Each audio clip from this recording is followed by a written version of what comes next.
vlastně už když jsem šel na Gimpl, tak jsem věděl, že bych se chtěl zabývat fyzikou a měl jsem takovou hrozně naivní představu, co by se s tím dalo dělat dál, ale vybral jsem si prostě školu, vybíral jsem mezi ČVUT, matfizem a vybral jsem si ten matfiz a to byla celkem, myslím, že dobrá volba.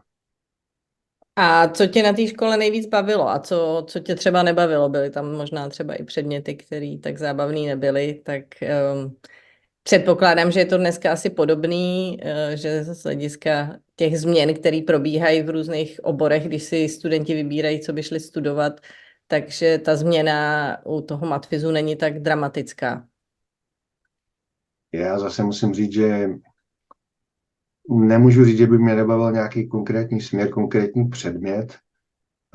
Občas to bylo těžší, lehčí, ale to bylo v pohodě. No, občas člověka nebavili předměty, jako třeba praktika, který to trvalo týden, než to člověk zpracoval, ale bavili mě prostě většina předmětů matematiky, fyziky hlavně, no.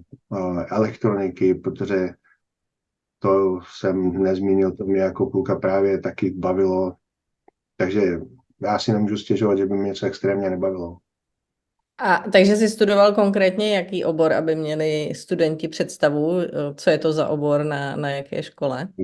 Vybral jsem si na matfizu fyziku, Mhm. to byly první 2 roky obecná fyzika a potom jsem si vybral fyzikální elektroniku a vakuovou fyziku, s tím, že tam byl, to jsem si nebral úplně dobře, tam byl trochu přesah do elektroniky,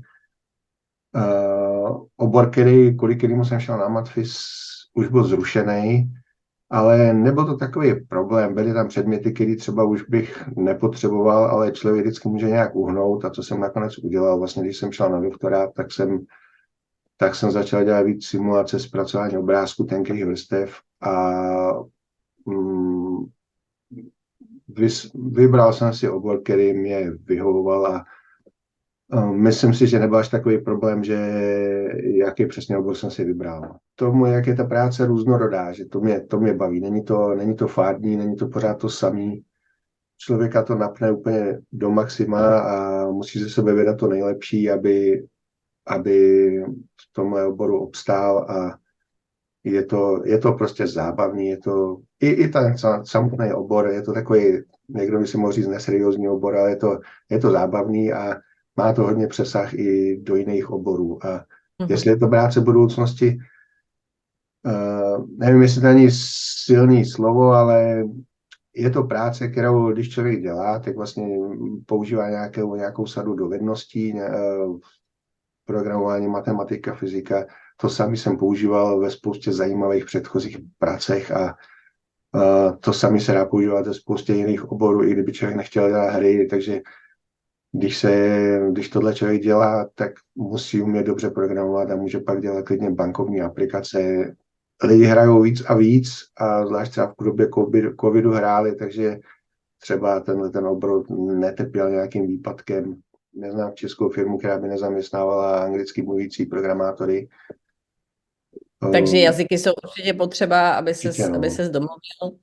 Angličtina jako základ. Máš i nějaký jiný spolupracovníky, jako který by mluvili i jinak než anglicky, nebo angličtina je víceméně takový univerzální V posledním dorozumívání. týdnu jsme měli spoustu lidí ze spousty zemí po celém světě. Polovina mluvila anglicky, uh, nebo jako rodným jazykem. Byla tam nějaká španělština, italština, ale prostě všichni mluvili výborně anglicky.